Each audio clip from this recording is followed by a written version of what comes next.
Hello दोस्तों, मैं उदय कुमार ठाकुर आप सभी को मैथ्स वाई के ठाकुर में स्वागत करते हैं। कैसे हैं आप लोग? आशा करते हैं ठीक ही होंगे, मज़े में होंगे, शानदार होंगे, जिंदाबाद होंगे। तो दोस्तों, जैसा कि अभी आप लोग जान रहे हैं कि अभी जो है हम लोग बिहार पुलिस का जो है बिहार पुलिस कांस्टेबल का जो है मतलब प्रैक्टिस सेट कर रहे हैं और आज का प्रैक्टिस सेट 4 रहेगा। इसमें हम आपको टोटल 10 क्वेश्चन कराएंगे जो बिल्कुल एग्जाम पैटर्न पे रहेगा और इसमें 10 क्वेश्चन ही मैथ का पूछता है। तो ये 10 क्वेश्चन का तैयारी आप लोग जो है पूरे अच्छे से कर लीजिए कि 10 में 10 आना चाहिए। 10 नंबर आपको बहुत हद तक ऊपर से नीचे कर सकता है और यही 10 नंबर है जो आपको मेरिट भी बनवा सकता है। ठीक है ना मेरे दोस्त?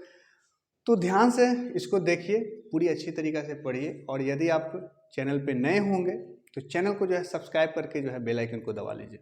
तो वीडियो में जो है शुरू से लेकर के अंत तक बने रहेंगे। कुछ अच्छे क्वेश्चन भी आते हैं, कुछ आसान, कुछ हार्ड, सब रंग के क्वेश्चन आते हैं। तो वीडियो में शुरू से लेकर के अंत तक बने रहेंगे क्योंकि बहुत कुछ सीख करके जाने वाले हैं। तो चलिए बिना टाइम गवाए हुए जो हम लोग शुरू करते हैं। पहला क्वेश्चन आप लोग को दिख रहा होगा कि यदि 3 और 9 का तृतीय अनुपाती p है, 3 और 9 का तृतीय अनुपाती थर्ड पोर्शन जो है p है, तो 6p4 का चतुर्थ अनुपाती क्या होगा? बहुत ही अच्छा क्वेश्चन है। सबसे पहले देखिए कि अगर जैसे कि a और b दिया हुआ रहे, a b का तृतीय अनुपाती जो होगा, तृतीय अनुपाती क्या होगा? तो b² बटा a होगा। ठीक है, a b c का चतुर्थ अनुपाती जो होगा, ये सब आप अपने नोटबुक में जो है नोट कर लेंगे, कॉपी में। चतुर्थानुपाती जो है क्या हो जाएगा? तो BC/A हो जाएगा। और ये यदि ए बी का जो है मध्य अनुपाती, ये भी लिख देता हूँ, इसमें नहीं पूछा है, मतलब कभी पूछेगा आपसे मध्य अनुपाती अगर पूछे तो आप क्या करोगे? √AB करोगे। ये 3 फार्मूला जो है आप लोगों को ध्यान रखना है। ठीक है ना? एक तृतीय अनुपाती का, चतुर्थ अनुपाती का और मध्य अनुपाती का। तो चलिए अब क्वेश्चन शुरू करते हैं।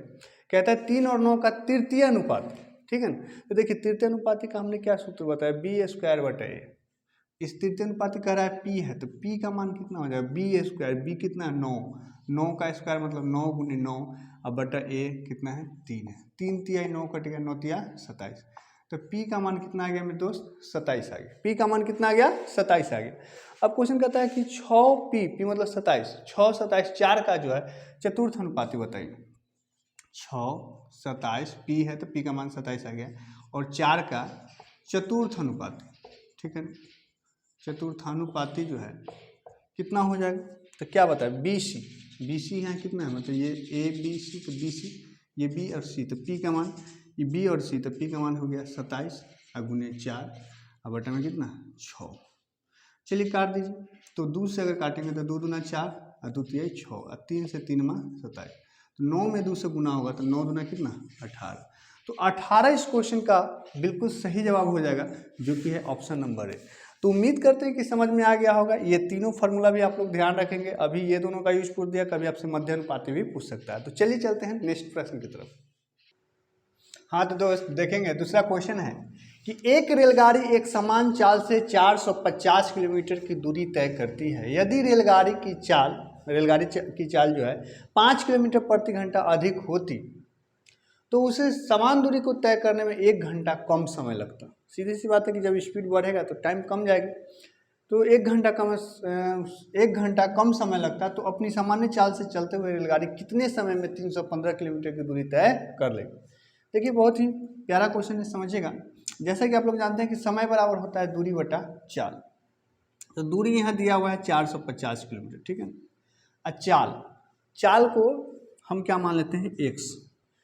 एक्स मान लिए। अब चाल जब बढ़ेगा तो टाइम कम लगेगा, तो इससे टाइम जो है अगला में कम होगा। तो यानी कि अगला जो है 450, कितना चाल बढ़ गया है? 5, x + 5, तो बराबर समय का कितना अंतर हो जाता है? 1 घंटा।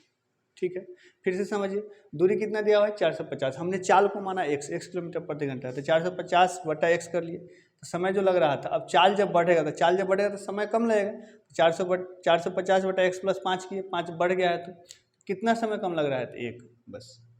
अब देखो, इसको सॉल्व करने से अच्छा है कि कुछ आप जो है मतलब सॉल्व करोगे तो इसको द्विघात समीकरण आएगा, फिर सॉल्व करना बहुत लेंदी हो जाएगा। तो आप जो है कोशिश करो ऐसे ही करने का। तो सबसे पहले देखो 450 है, तो नीचे जो भी आएगा तो एक लड्डू वाला संख्या आ सकता है, यानी कि 10 तो आएगा। और 45 जो है किससे मतलब कटेगा, ऐसा संख्या बताइए। तो देखिए 45 से ही कट जाएगा। अब 45 5 50, 50 से भी कट जाएगा, ठीक है ना। 45 और 50 से कट जाएगा, तो x का मान अगर हम 45 रखते हैं तो यहाँ आ जाएगा 10। 45 से 45 जाएंगे 10, यहाँ 45 5 50, 5 नंबर 45 9, बिल्कुल अंतर एक है। यानी x बराबर हमारा जो है x बराबर कितना आ जाता है 45। x बराबर 45 रखने पर इस कंडीशन को फुलफिल कर देता है। तो x का मान कितना आ गया 45 किलोमीटर प्रति घंटा, ये चाल हो गया। अब कहता है इसी चाल से जो है हमको 315 किलोमीटर की दूरी तय करने में कितना समय लगेगा।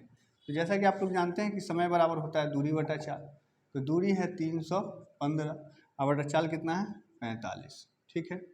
कटेगा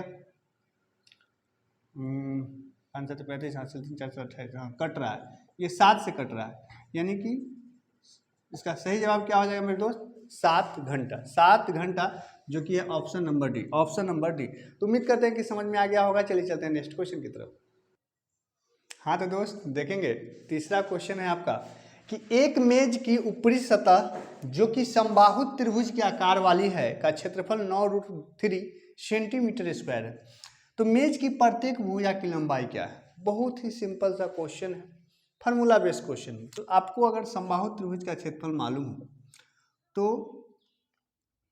समबाहु त्रिभुज का क्षेत्रफल क्या होता है, आप बोलोगे √3/4 इंटू भुजा स्क्वायर, यही ना होता है। चलिए तो समबाहु त्रिभुज का क्षेत्रफल दिया हुआ है, कितना दिया हुआ है 9√3 बराबर ये √3/4 इंटू भुजा स्क्वायर। तो ये √3 से √3 कैंसिल हो गया, 4 जो इधर भाग में है तो इधर गुना में हो जाएगा। तो यहाँ से आप देखेंगे कि भुजा स्क्वायर बराबर हो जाएगा 9 गुने 4। तो भुजा बराबर कितना हो जाएगा √9 गुने 4। 9 का तो 3 हो जाएगा, 4 का 2, 9 का वर्गमूल 3, 4 का 2, तो 3 दूना 6। तो 6 सेंटीमीटर इस क्वेश्चन का बिल्कुल सही जवाब हो जाएगा, जो कि है option number D, option number D. तो उम्मीद करते हैं कि समझ में आ रहा होगा, वीडियो अच्छी लग रही होगी। अगर वीडियो अच्छी लग रही है तो प्लीज़ लाइक कर दीजिए, शेयर कर दीजिए। तो चलिए अगला क्वेश्चन देखिए। कहता है कि एक वस्तु को 625 रुपये में बेचने पर मतलब बिक्री करने से जितना मुनाफा होता है, जितना लाभ होता है, उतना ही नुकसान उसको 435 रुपये में बेचने से होता है। तो वस्तु की कीमत क्या है, यानी क्रय मूल्य क्या है। देखिए इस टाइप का क्वेश्चन हमने पिछले ही सेट में कराया है कि जब आपको कहे कि इतना में बेचने पर जितना रुपया का लाभ होता है उतना ही रुपये की हानि इतना में बेचने पर होता है। यानी कहने का अर्थ है कि लाभ और हानि दोनों सेम दिया हुआ हो और दो विक्रय मूल्य दिया हुआ हो, तो क्रय मूल्य बराबर जो होता है क्रय मूल्य CP, क्रय मूल्य बराबर जो होता है दोनों विक्रय मूल्य को जोड़ दीजिए, बटा 2 कर दीजिए, बस कुछ नहीं है। हम आपको पिछले सेट में भी इस क्वेश्चन को करवाए थे इस टाइप का, ठीक है। तो ये हो जाएगा आपको 435 बटा 2। जब आप जोड़ेंगे तो 6 4 10 और 10 यानी 1060 हो गया। कितना हो गया 1060, ठीक है जी। अब बटा 2, इसको जब काटिएगा तो कितना आ जाएगा 530। 2 से जब भाग देंगे 2 5 10 2 3 6 530। तो 530 रुपया इस क्वेश्चन का बिल्कुल सही जवाब हो जाएगा, जो कि है ऑप्शन नंबर बी। तो उम्मीद करते हैं कि दोनों ही क्वेश्चन आपको अच्छे से समझ में आ गया होगा। चलिए चलते हैं नेक्स्ट क्वेश्चन की तरफ। हाँ तो दोस्त देखेंगे 5वां क्वेश्चन है कि ए किसी लक्ष्य पर 5 शॉटों में से 4 बार निशाना साधता है, मतलब 5 बार शॉट मारता है तो 4 बार निशाना साधता है। बी 4 शॉट में से 3 बार निशाना और सी 3 शॉट में 2 बार निशाना साधता है। तो इस प्रक्रिया की संगणना कीजिए कि ए बी और सी लक्ष्य पर जो है निशाना साध सकते हैं। मतलब हमको प्रायिकता निकालना है कि ये तीनों सामूहिक रूप से उस लक्ष्य पर निशाना साध सकते हैं, ठीक है। तो देखिए तीनों एक स्वतंत्र घटना है, तो सामूहिक रूप से संयुक्त रूप से जो है निशाना साधने की प्रायिकता क्या हो जाएगी। तो प्रायिकता जो हो जाएगी जैसे 5 शॉट में 4 बार निशाना साधा, यानी कि 4 बटा 5 सब गुना में हो जाएगा। वो जो है 4 शॉट में 3 बार कर रहा है, यानी 3 बटा 4, और ये 3 शॉट में 2 बार, यानी कि 2 बटा 3, 2 बटा 3। तो देखिए 4 से 4 कैंसिल हो गया और 3 से 3 कैंसिल हो गया, तो कितना आ गया 2 बटा 5। तो 2 बटा 5 जो है वो प्रक्रिया हो जाएगा जिसमें कि तीनों जो है वो निशाना साध सकते हैं। तो इसका सही जवाब क्या हो जाएगा? Option number B. अगला क्वेश्चन देखिए कि कितने तरीकों से 5 व्यक्ति 4 टंकियों से पानी निकाल सकते हैं, है ना, क्रमचय संचय का क्वेश्चन है। यह मानते हुए कि कोई भी टंकी काम में लिए बिना नहीं रहती। देखिए 5 गो व्यक्ति है, 4 गो टंकी है, तो एक व्यक्ति चारों टंकी में से कितने तरीका से निकाल सकता है? 4 गो टंकी है, 4 टंकी है और व्यक्ति कितने हैं? 5। व्यक्ति कितने हैं? 5। तो एक व्यक्ति तो जो है चारों टंकी से पानी जाके निकाल सकता है, एक व्यक्ति चारों टंकी से पानी निकाल सकता है।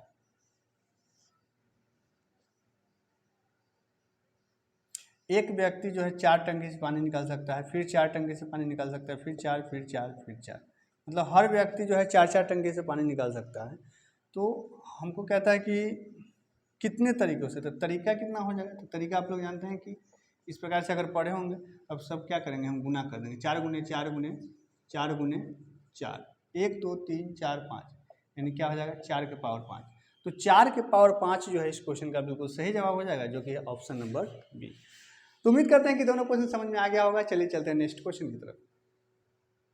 हाँ तो दोस्त देखेंगे 7वां क्वेश्चन ये कहता है कि ए बी से उम्र में तिगुना बड़ा है, ठीक है, ये ए है और ये बी है और सी भी इधर लिख देता हूँ।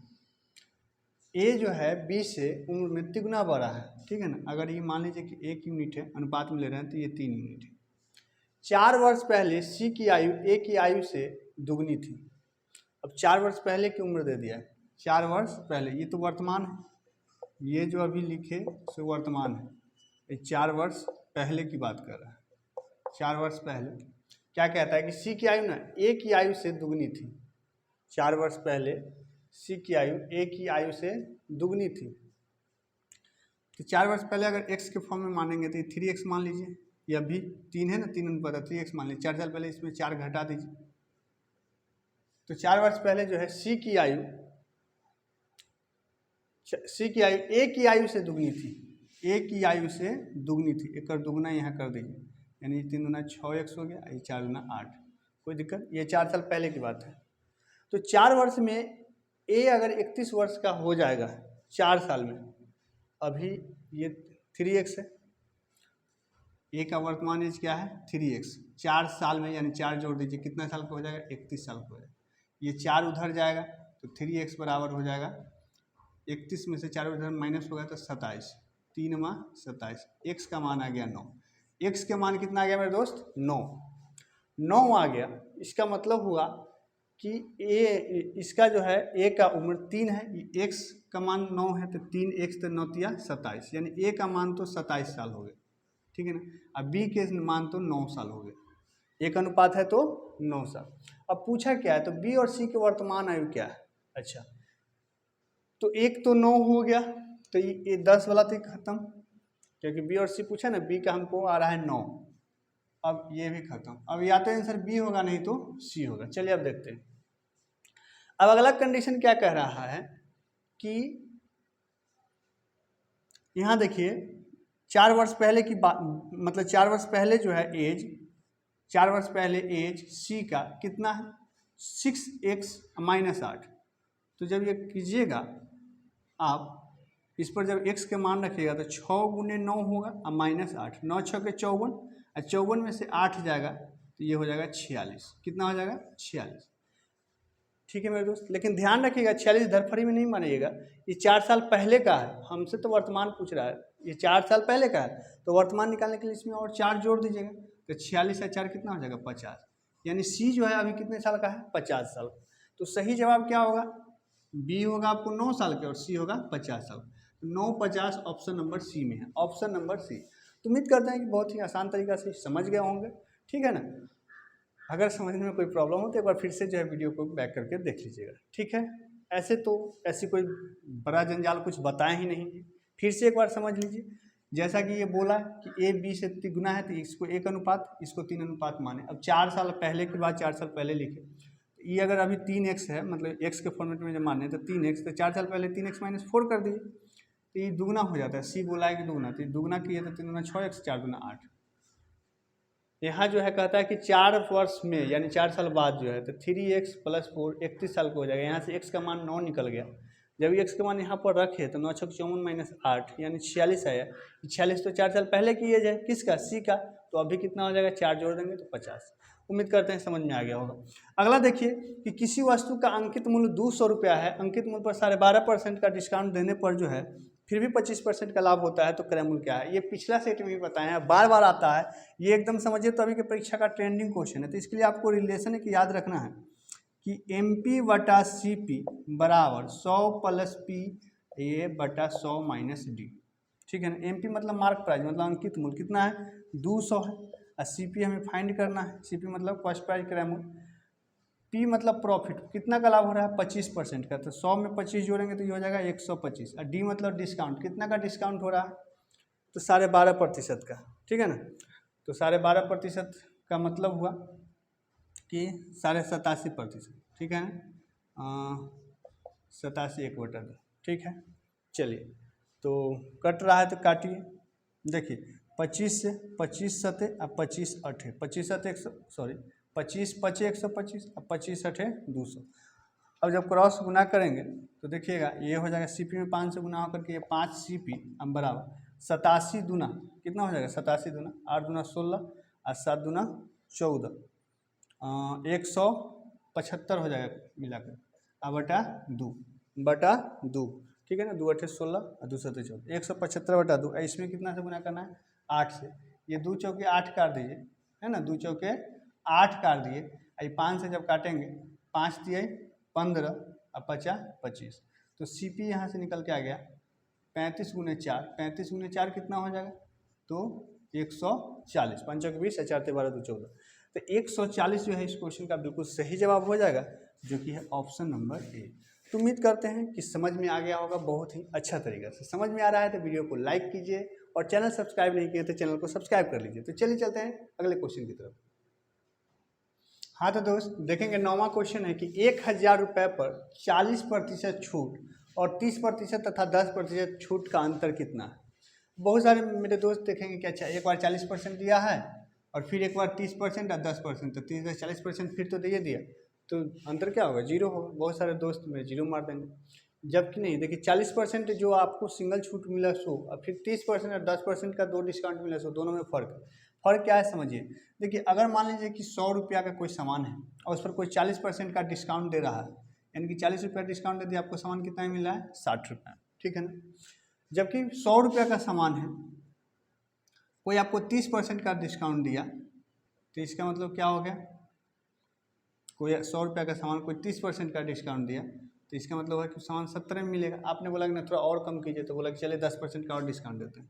तो 70 का जो है 10%, यहाँ अभी जो है 40% है, डायरेक्ट 40 घटा दिए, 30% डायरेक्ट 30 घटा। क्यों? क्योंकि 100 का 30% 30 ही होगा, 40 का 40% 40 ही होगा। लेकिन 70 का 10% 10 नहीं होगा, 70 का 10% जो है 7 होगा। 10% अगर नहीं निकालने आता है तो ऐसे 10/100 भी आप कर सकते हैं। ठीक है ना। तो 70 का 10% 7 होगा, तो 70 में जब 7 घटाएंगे तो कितना हो जाएगा? 63।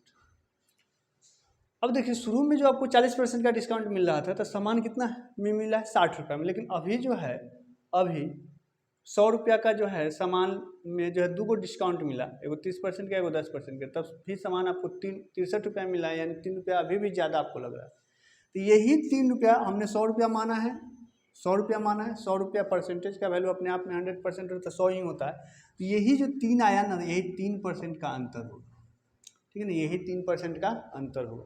तो पूछ रहा है कि भाई साहब तो अंतर कितना होगा? तो ये 3% का अंतर देख रहे हैं, 3% हो रहा है ना। यहाँ 60 को यहाँ 63 हुआ, 100 रुपया ही लेके चले हैं, तो यही परसेंट में मान लेंगे 3%। तो हमको रुपया में पूछ रहा है, तो 1000 का 3%, 3/100 कर दिए, डबल लड्डू से डबल लड्डू, 10 में 3 से गुना हुआ 30। तो 30 रुपया इस क्वेश्चन का बिल्कुल सही जवाब हो जाए। समझे कि नहीं समझे? अगर इससे नहीं समझे तो देखिए, अगर A% और B% का एकल बट्टा, मतलब एक छूट, एकल बट्टा जो होता है, एकल बट्टा का फार्मूला होता है A + B माइनस AB/100। यहाँ से आप देखेंगे कि A और B, ये तो 40% इकलौता ही है, तो इसको तो छोड़ दीजिए। 30 और 10 का जो है, तो 30 + 10 माइनस 30 × 10 अब बटा कितना 100, एक लड्डू से एक लड्डू, एक लड्डू से एक लड्डू, 30 और 10 40 और -3, 40 में से 3 जाएगा तो 37। तो यहाँ डिस्काउंट कितना का हो रहा है 37% का, यहाँ डिस्काउंट 40% का डिस्काउंट हो रहा था, यानी गैपिंग अंतर कितना का 3%, वही 1000 का 3% निकालिएगा तो कितना आएगा 30 रुपया। तो आप इस फार्मूला को याद रखेंगे कि एकल बट्टा जो है कितना हो जाएगा आपको E% और B% का एकल बट्टा जो है A + B माइनस AB बटा 100। तो उम्मीद करते हैं कि समझ में आ गया होगा। चलिए अगला देखिए, अगला क्वेश्चन है कि P, Q तथा R के वेतनों का अनुपात जो है 3:4:5 है। ठीक है भैया, लीजिए ये रहा P, ये रहा Q और ये रहा R, कितना है 3, 4 और 5। उनमें क्रमशः 10%, 15% और 20% की वृद्धि की जाती है, तो उनके वेतनों का अनुपात क्या होगा? प्रतिशत में वृद्धि मतलब अगर 100 रुपया उनका वेतन रहा होगा तो बढ़ के 110 हो गया। अगर हम परसेंटेज में बात करें तो इनका वृद्धि 10% हुआ है, यानी कि 110% अब हो गया ये। 3 का 110%, 4 का 115% और 5 का जो है 120%। ठीक है मेरे दोस्त, अनुपात में है तो ये सब प्रतिशत खत्म हो जाएगा, प्रतिशत सब क्या हो गया कट गया। एक लड्डू, चलिए लड्डू इसमें नहीं है तो अब काटते हैं, कितना से कटेगा, कितना से कटेगा तो 5 से काटते हैं। ये 5 से 23 बचे और ये 5 से कितना 22 बचे, और कटेगा क्या, और कटेगा 2 से कटेगा, ये 60 दूना 120, ये 2 दूना 4, ये 11 दूना 22। अब नहीं कटेगा तो 11 में 3 से गुना हुआ तो 11 तिहाई 33, 23 में 2 से गुना हुआ, 23 दूना 46 और 60 का ये 60। तो हमारा सही जवाब क्या हो जाएगा 33:46:60, 33:46:60, जो कि ऑप्शन नंबर सी। तो उम्मीद करते हैं कि बड़ी ही आसान भाषा से ये दोनों क्वेश्चन भी आप लोगों को समझ में आ गया होगा। तो आपका ये 10 क्वेश्चन पूरा होता है और ये क्वेश्चन आपका लास्ट क्वेश्चन था। तो उम्मीद करते हैं कि आज का सेशन आप लोगों को बहुत अच्छा लगा होगा। अगर वीडियो अच्छा लगा है तो प्लीज़ लाइक कीजिए, शेयर कीजिए और वीडियो कैसा लगा ये कमेंट करके ज़रूर बताइए। और यदि आप अभी तक मेरे चैनल पर नए हैं तो सबसे पहले चैनल को सब्सक्राइब करके बेल आइकन को दबा लीजिए। तो मिलते हैं एक नए वीडियो में, तब तक के लिए जय हिंद।